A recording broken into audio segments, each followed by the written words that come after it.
देखिए, बात हम लोग करेंगे आज सैयद डायनेस्टी की। ठीक है, लास्ट लेक्चर में हम लोगों ने तुगलक कंप्लीट किया था और आपके तुगलक के एंड में हमने देखा था कि आपका तैमूर ने अटैक कर दिया था। ठीक है, और तैमूर ने अटैक करने के बाद तुगलक डायनेस्टी खत्म कर दी थी और फिर अपना एक आपका जनरल या गवर्नर यहाँ पे छोड़ दिया था।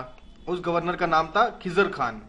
और खिजर खान बेसिकली आपका स्टार्ट करता है सैयद डायनेस्टी। और सैयद डायनेस्टी बेसिकली अगर हम देखें तो 1414 से लेके 1451 यानी कि 37 ईयर्स तक रूल करते हैं।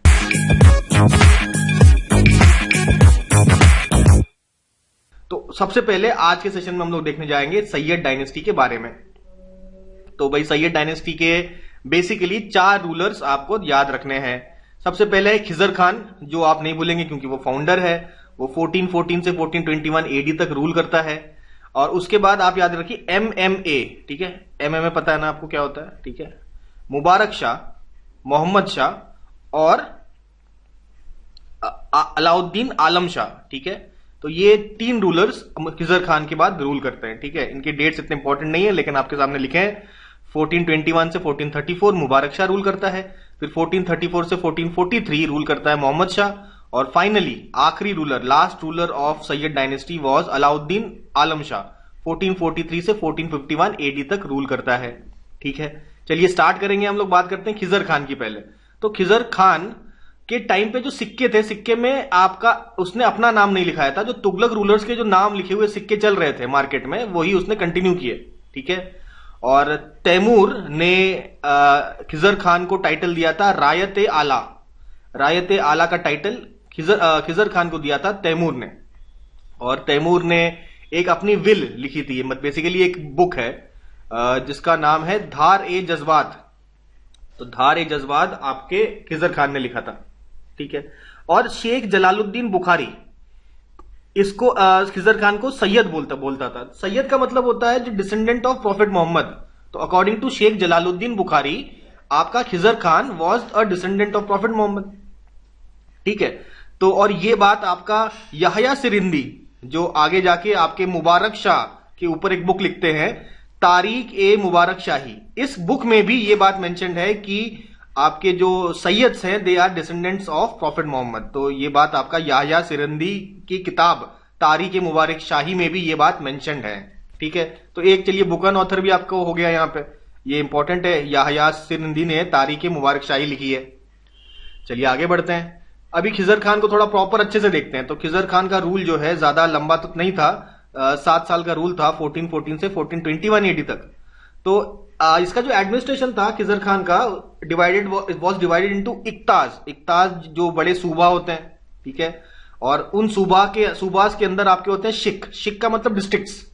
तो कई सारे शिक मिलके एक सूबा बनाते हैं। ठीक है, तो ये आपका एडमिनिस्ट्रेशन का सिस्टम था। अच्छा, खिजर खान बेसिकली तैमूर के द्वारा क्या कहते हैं तैमूर का गवर्नर था। तो अपने टाइटल के सामने वो सुल्तान नहीं लिखता था। ठीक है, अपने टाइटल के सामने वो सुल्तान नहीं लगाता था, क्योंकि बेसिकली ये आपका मतलब एक गवर्नर था ऑफ तैमूर। तो इस चक्कर में ये अपने नाम के आगे सुल्तान नहीं लगाता था। खिजर खान के वजीर का नाम इंपॉर्टेंट है, नाम है मलिक उस शर्क या मलिक तुहफा। और अगर आपसे बोला जाए ताजुल मुल्क किसको बोला गया है, तो ताजुल मुल्क बोला गया है मलिक उस शर्क को, जो कि खिजर खान का वजीर था। और जैसा कि हम जानते हैं कॉइन्स इसके तुगलक टाइम के ही कॉइन्स चलते थे। ठीक है, तो ऐसा राइटर्स ने बोला है कि भाई फरिश्ता एक राइटर है, उसने बोला है कि लोग जो है during the time of Khizr Khan people were happy and content under his reign. People mourn his death, और मरने के बाद लोगों ने काले कपड़े पहन के अपना दुख प्रकट किया। तो काफी अच्छा रूलर था खिजर खान अकॉर्डिंग टू फरिश्ता। तो खिजर खान के बाद इस खिजर खान का बेटा मुबारक शाह ये बनता है राजा। 1421 से लेके 1434 एडी तक मुबारक शाह रूल करता है। मुबारक शाह की चलो बात करते हैं। तो यहां पे हमने देखा 1421 से 1434 तक का रूल है। और यहया सिरिंदी के बारे में भी हम लोग बात कर चुके हैं ना पहले भी। तो यहया सिरिंदी ने किताब लिखी है तारीख ए मुबारक शाही। ठीक है, अच्छा, और अच्छा, अब इससे पहले खिजर खान ने शाह का टाइटल नहीं लिया, सुल्तान का टाइटल नहीं लिया था। लेकिन सैयद डायनेस्टी का जो फर्स्ट रूलर है जिसने शाह का टाइटल लिया, मतलब वो प्राउडली कहता है कि भाई मैं राजा हूं, है ना, तो ये लेने वाला था मुबारक शाह। तो इससे पहले खिजर खान के टाइम पे हमने देखा जो कॉइन्स है, कॉइन्स आपके तुगलक वाले कॉइन्स ही वो चला रहा था, लेकिन मुबारक शाह ने नए कॉइन्स लॉन्च किए भाई, ठीक है, और जिससे इसने तुगलक रूलर्स के जो नाम है उसको रिमूव किया, ठीक है।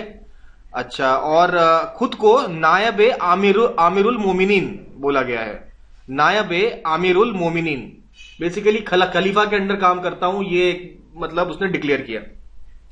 और वो क्या कहा कि भाई जो खलीफा है उसका नायब हूं मैं, तो ये बन जाता है नायब आमिरुल मोमिनीन। तो ये बात समझ में आया, हमने खुद को ये डिक्लेयर करता है, ठीक है। और देखिए जो आपका मॉस्क्स में खुतबा पढ़ा जाता था राजा के नाम का, ठीक है, तो उस खुतबा में वो अपने नाम का खुतबा भी पढ़वाता था मॉस्क्स में, ठीक है, मस्जिदों में, ठीक है। नेक्स्ट बात अगर हम करें, इसने अपना खिजर खान ने मुबारक शाह को अपना सक्सेसर डिक्लेयर किया था मरते समय। तो चलो ये छोटी सी बात है, हमने और देख ली। तो मुबारक शाह का एक वजीर था, ठीक है, वो वजीर बेसिकली सबसे पहले हिंदू था, नाम था उसका सरूप, लेकिन उसको जबरदस्ती कन्वर्ट कराया गया, मुस्लिम बनाया गया, और मुस्लिम बनने के बाद उसका नाम हो गया सरवरुल मुल्क। और मुस्लिम बनने के बाद उसने कहा कि चलो अब तुम मुस्लिम बन गए हो, अब हमारे वजीर बन जाओ, ठीक है भाई। सरवरुल मुल्क वजीर बन जाता है मुबारक शाह का, और मुबारक शाह को डिसीटफुली मर्डर कर देता है फरवरी 1434 में। तो अब यहां पे मुबारक शाह मतलब मर चुके हैं। तो अच्छा, मुबारक शाह की बात करें तो मुबारक शाह ने मुबारकाबाद एक शहर बसाया था यमुना नदी के किनारे 1434 में, ठीक है, 1434 में। और याहया सिरहिंदी को पैट्रोनाइज किया था, ऑब्वियसली याहया सिरहिंदी को इसने पैट्रोनाइज किया था, और उसी ने आपका लिखा तारीख मुबारक शाह, ये हम लोग ऑलरेडी देख चुके हैं, तारीख मुबारक शाही। नेक्स्ट अगर बात करें, यहां पे फरिश्ता मुबारक शाह के लिए क्या बोलता है, कहता है a civilized prince with many admirable qualities, ऐसा फरिश्ता कहता है मुबारक शाह के बारे में। तो चलिए, मुबारक शाह की कहानी किसने खत्म करी, सरवरुल मुल्क ने, जो पहले एक हिंदू था, सरूप नाम का हिंदू, जिसको कन्वर्ट किया गया था, उसने मार दिया मुबारक शाह को, ठीक है। अब मुबारक शाह के बाद राजा कौन बनता है, तो मुबारक शाह के बाद राजा बनता है मुबारक शाह का ही एक एडॉप्टेड सन, ठीक है, adopted son of Mubarak Shah, जिसका नाम है मोहम्मद शाह। तो 1434 से 1443 तक ये रूल करता है, ठीक है। और मुबारक शाह क्या कहते हैं, जो बहलोल लोदी है, बहलोल लोदी को कहता है कि भाई उसका काफी प्रिय था जनरल, ठीक है, अपने बेटे जैसा मानता था, और टाइटल दे दिया इसने बहलोल लोदी को खाने खाना या खाने जहान। और पूरी तरीके से बहलोल लोदी पे डिपेंड हो चुका था मोहम्मद शाह, अपने कैपिटल को प्रोटेक्ट करने के लिए पूरी तरीके से डिपेंडेंट हो जाता है बहलोल लोदी पर। तो यहां पे हमें यह समझ में आया कि during the time of Mohammed Shah जो पावर शिफ्ट है वो कहीं ना कहीं बहलोल लोदी की तरफ होने लगा था। तो बहलोल लोदी की तरफ पावर थोड़ा सा शिफ्ट होता है। तो खाने खाना जो टाइटल है वो आपका बहलोल लोदी को दिया गया था, और खाने जहान टाइटल भी बहलोल लोदी को दिया गया था बाई मोहम्मद शाह। अच्छा, अब ठीक है भाई, मुबारक शाह मोहम्मद शाह के बाद फाइनली आपका आता है अलाउद्दीन शाह।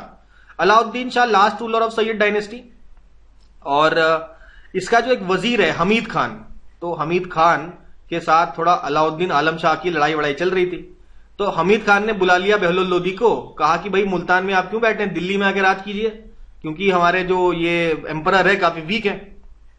तो भाई बहलोल लोदी आता है, और जब बहलोल लोदी आता है अलाउद्दीन आलम शाह को पता चलता है कि वो ज्यादा देर तक गद्दी में तो बैठ नहीं सकता, तो ये चला जाता है बदायूं चला जाता है। वो कहता है कि चलो आप दिल्ली में रूल करो, बहलोल लोदी को दे देता है आराम से, बिना किसी लड़ाई झगड़े के बहलोल लोदी को बना देता है राजा, यानी कि एम्परर बना देता है, क्योंकि ऑब्वियसली जो दिल्ली को रूल करेगा वही एम्परर कहलाएगा।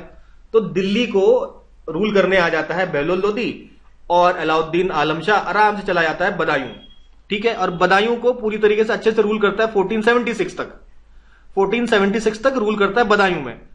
लेकिन 1450 को ये अपना जो सारा दिल्ली का जो आपका राज है वो बहलोल लोदी को दे देता है, और जाके सेटल होता है बदायूं में। बदायूं ये 1476 तक कंट्रोल करता है, लेकिन फिर बदायूं भी इससे छीन लिया जाता है, कैप्चर कर लिया जाता है भाई हुसैन शाह शर्की। तो ये शर्की रूलर्स के बारे में थोड़ा हम बताएंगे। शर्की रूलर्स वही रूलर्स हैं जो क्या कहते हैं मोहम्मद बिन तुगलक के टाइम पे अलग हो जाते हैं, ठीक है, और ये जौनपुर में रूल करते हैं शर्की रूलर्स, जौनपुर में, ठीक है। तो जौनपुर में आपके शर्की रूलर्स रूल करते हैं, मौका मिलता है तो जौनपुर के पास बदायूं है, बदायूं को भी ये कैप्चर कर लेते हैं। तो अब ये कहानी खत्म हो जाती है आपके अलाउद्दीन शाह की, और सैयद डायनेस्टी की साथ में खत्म हो जाती है। और फिर आता है लोदी डायनेस्टी, यानी कि बहलोल लोदी के बाद जो आने वाले रूलर्स हैं वो एक नया डायनेस्टी फॉर्म करते हैं in the name of Lodhi dynasty. चलिए अब लोधी डायनेस्टी को शॉर्ट में देखेंगे। भाई लोधी डायनेस्टी के 3 बड़े बड़े रूलर, बहलोल लोधी, सिकंदर लोधी, इब्राहिम लोधी, ठीक है। तो इनके बारे में एक एक करके बात करते हैं। सबसे पहले बात करते हैं बहलोल लोधी के बारे में। तो बहलोल लोधी ने गाजी का टाइटल लिया था, ये हम पहले भी डिस्कस किए हैं, मतलब स्टार्टिंग में। तो इस्लाम खान भी टाइटल था बहलोल लोधी का।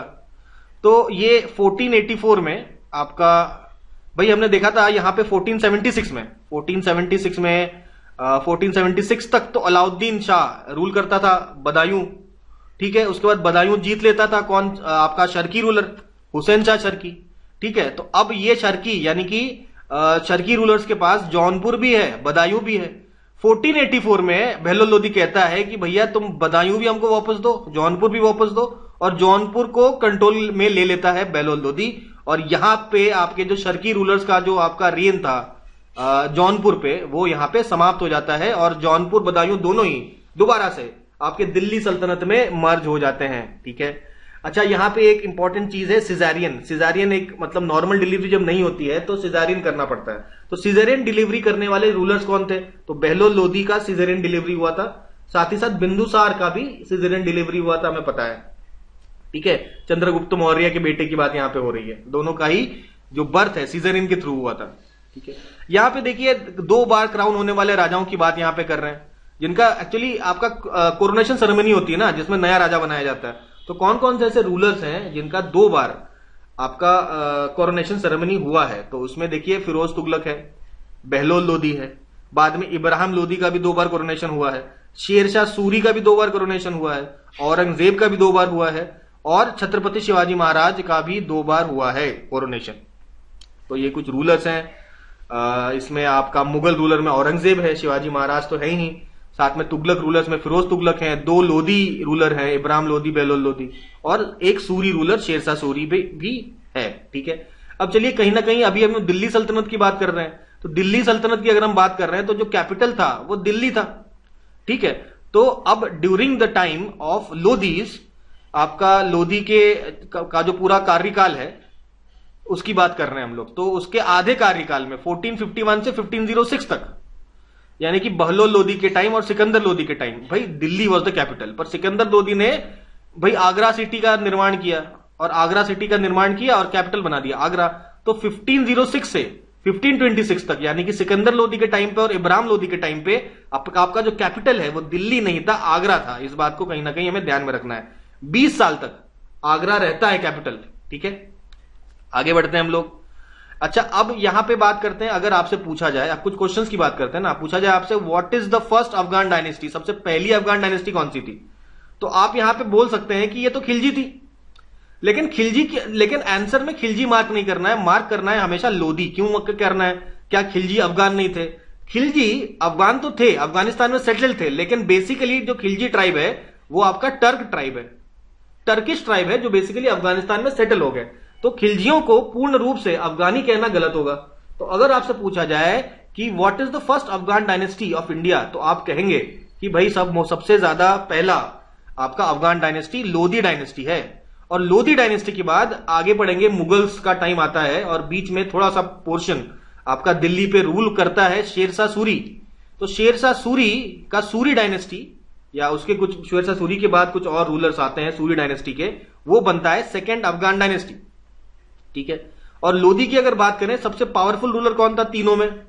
बहलोल लोधी, सिकंदर लोधी और आपका इब्राहिम लोधी में तो सिकंदर लोधी सबसे पावरफुल रूलर था, ठीक है। चलिए बहलोल लोधी के बारे में थोड़ा सा और डिटेल में जानते हैं। भाई इसने 51 में स्थापित किया लोधी डायनेस्टी। इसको बहलोल शाह गाजी भी बोलते हैं, भाई गाजी इसलिए बोलते हैं, भाई गाजी टाइटल लिया इसने। अपने नाम का खुतबा भी इसके नाम का पढ़ा जाता था मॉस्क्स में, और ये बेसिकली एक रिलीजियस टॉलरेंट व्यक्ति था, ठीक है। इसके बाद जो सिकंदर लोधी है वो रिलीजियस टॉलरेंट नहीं था, वो रिलीजियस बिगट था, लेकिन Bahlol Lodhi religious tolerance follow करता था, ठीक है। इसने हुसैन शाह शर्की को हराया था जौनपुर के, ठीक है। और आपके इसके बाद हुसैन शाह शर्की का जो बेटे हैं बरबक सिंह को, उसको बना दिया था रूलर ऑफ जौनपुर, तो जो कि बेसिकली इनके कंट्रोल में रहेगा बहलोल लोधी के, ठीक है। इसके अलावा जो ग्वालियर के राजा थे मान सिंह, उसको भी हराया था बहलोल लोधी ने, ठीक है। और ये थोड़ा सा ऐसे मतलब डाउन टू अर्थ टाइप का व्यक्ति था, ये जैसे सिंहासन में नहीं बैठता था। सारे राजा तो अपने सिंहासन में बैठते हैं, अपना जो भी सिंहासन होता है वहां पे बैठते हैं, ठीक है। ये बैठता था अपने कोर्टियर्स के साथ, जो भी कोर्ट के इसके नोबल्स होते थे उनके साथ बैठता था, उनको फुल इज्जत देता था, ठीक है। तो ये था बहलोल लोदी के बारे में। बहलोल लोदी के जो कॉइन्स हैं काफी फेमस थे, मतलब अकबर के आने तक बहलोली कॉइन्स चलते थे। ये देखिए बहलोली कॉइन्स की पिक्चर आपके सामने है। तो ये अकबर के आने तक मेन करेंसी रहता है इंडिया का या दिल्ली सल्तनत का। बिफोर अकबर से पहले यही होता था, दीज आर बहलोली कॉइन्स, ठीक है। तो देखिए इसका जो तीसरा बेटा था, नॉर्मली क्या बड़े बेटे को राजा बनाते हैं, लेकिन भाई बहलोल लोदी ने कहा कि भाई हमारा जो तीसरा बेटा है जिसका नाम था निजाम खान, वो राजा बनेगा। आगे जाके निजाम खान ही सिकंदर शाह बनता है, ठीक है। और बेसिकली कुछ लोगों ने सिकंदर शाह का राजा बनना स्वीकार नहीं किया। कुछ आपके चीफटेंस ने, कुछ आपके नोबल्स ने इसको अपोज किया। उसका रीजन ये था कि जो इसकी जो माता जी थी निजाम खान की, वो एक हिंदू महिला थी जिनका नाम था जयबंद, और वो एक गोल्ड स्मिथ की बेटी थी। तो इस कारण से because of not being high born and not being Muslim, oppose करते थे चीफटेंस कि भाई ये सिकंदर शाह को नहीं बनाना चाहिए, ठीक है। तो फिर लेटर लेकिन सिकंदर शाह ही बनता है 17 जुलाई 1489 एडी, ठीक है। एक चीज और यहां पे हम लोग देखेंगे, बहलोल लोदी के टाइम पे कई सारे हिंदू चीफटेंस थे, जैसे कि राजा करण सिंह, राय प्रताप सिंह, राय नरसिम्हा, राय त्रिलोक चंद्र और राय डंडू। तो ये सारे हिंदू चीफटेंस थे। तो यहां ये बताता है कि भाई आपका जो बहलोल लोदी था कोई रिलीजियस बिगट नहीं था, रिलीजियसली इंटॉलरेंट नहीं था, काफी टॉलरेंस था, रिलीजियस टॉलरेंस, ठीक है। हिंदूज को भी रेस्पेक्ट करता था वो उतना। लेकिन अब भाई सिकंदर शाह के टाइम में थोड़ा सा आपको देखेंगे चेंज देखने को मिलेगा। तो देखिए सिकंदर शाह आपका इसका कोरोनेशन होता है कब? 17 जुलाई 1489 को, ठीक है। उसे क्राउन किया जाता है, ठीक है। अच्छा, 1489 से 1570 तक रूलर रहता है कौन? सिकंदर लोदी। और अपने टाइम में एक नया शहर आगरा का निर्माण करता है। 1504 में आगरा बनाता है और अगले 2 साल में इसको शिफ्ट बना देता है इंडिया का कैपिटल, यानी कि उसके किंगडम का कैपिटल बना देता है आगरा को। तो कहीं ना कहीं दिल्ली सल्तनत के आखिरी 20 साल लोदी के टाइम पे आपका दिल्ली से हटके कैपिटल हो गया था आगरा, ठीक है। 1489 में एक जगह है कुश्क ए फिरोज। कुश्क ए फिरोज हम लोग अभी आर्किटेक्चर में देखेंगे नेक्स्ट लेक्चर में कि क्या कहां पर है, ठीक है। तो याद रखिएगा कुश्क ए फिरोज में आपका सिकंदर लोदी का कोरोनेशन हुआ था, रिवर काली के बैंक्स में, ठीक है। अच्छा, तो इसके टाइम पे आपका बेस्ट इंटेलिजेंस सिस्टम था, काफी बढ़िया इंटेलिजेंस स्पाई सिस्टम इसने क्रिएट करा था अपने एम्पायर में, ठीक है। ओरिजिनल नाम था इसका निजाम खान, और ये पोएम्स लिखता था गुलरुखी नाम से।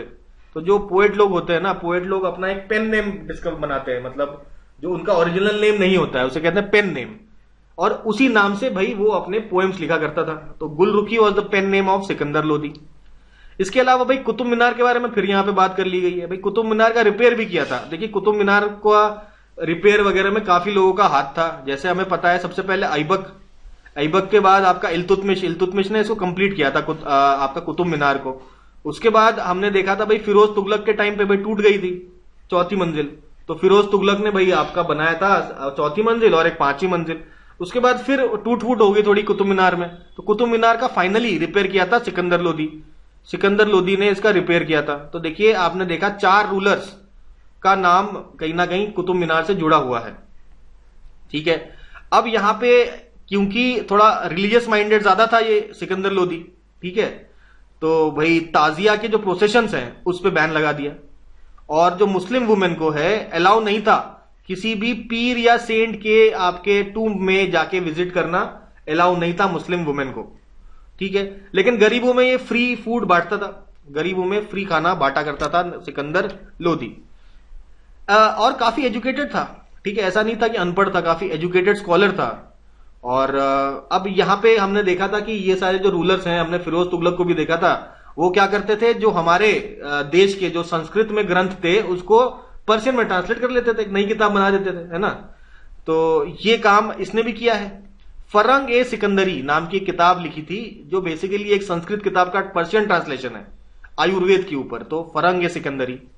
इसके अलावा लज्जत ए सिकंदर शाही, ठीक है, आपका ये एक म्यूजिक की किताब थी, ये भी लिखी है आपके फिरोज शाह तुगलक ने, ठीक है, लज्जत ए सिकंदर शाही। और खुद फिरोज तुगलक कह रहा हूं मैं शायद, सिकंदर लोदी शहनाई बजाता था, और इसने एक लैंड मेजरमेंट का एक यूनिट भी इन्वेंट किया, नाम दिया उसको गज ए सिकंदरी। हम आजकल कहते हैं ना कि एक गज कितना होता है, 32 इंचेस। तो ये जो गज है ये कहीं ना कहीं सिकंदर लोदी के द्वारा इन्वेंटेड है।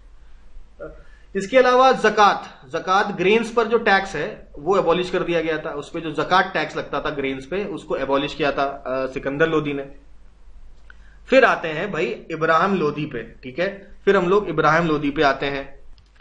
तो भाई इब्राहिम लोदी जो था वो सिकंदर लोदी का बेटा था। सिकंदर लोदी के मरने के बाद इब्राहिम लोदी बनता है सुल्तान, और लोदी डायनेस्टी का आखिरी सुल्तान भी था, और दिल्ली सल्तनत का भी आखिरी सुल्तान था, और 1517 से 1526 AD तक रूल करता है, ठीक है। वो ये कहता था कि भाई राजा का कोई रिलेटिव नहीं होता, ठीक है, राजा का कोई रिलेटिव नहीं होता, और लैंड रेवेन्यू वो थोड़ा सा कम लेता था, अच्छी बात है, 1/4 25% आपका लैंड रेवेन्यू था इसके टाइम पे।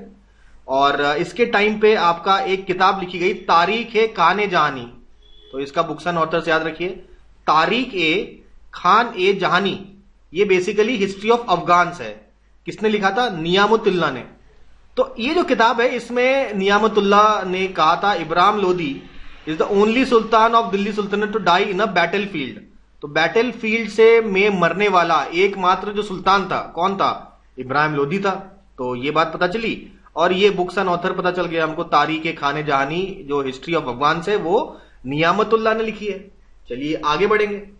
तो यहां पे फरिश्ता ने भी कहीं ना कहीं इस बात को प्रूव किया है कि ये बैटल में मरता है Ibrahim Lodi. He fought till death and was killed like a soldier, ऐसा फरिश्ता कहता है। तो भाई लड़ाई में मरता है इब्राहिम लोदी। और लड़ाई होती किससे है, चलिए इस बारे में बात करते हैं।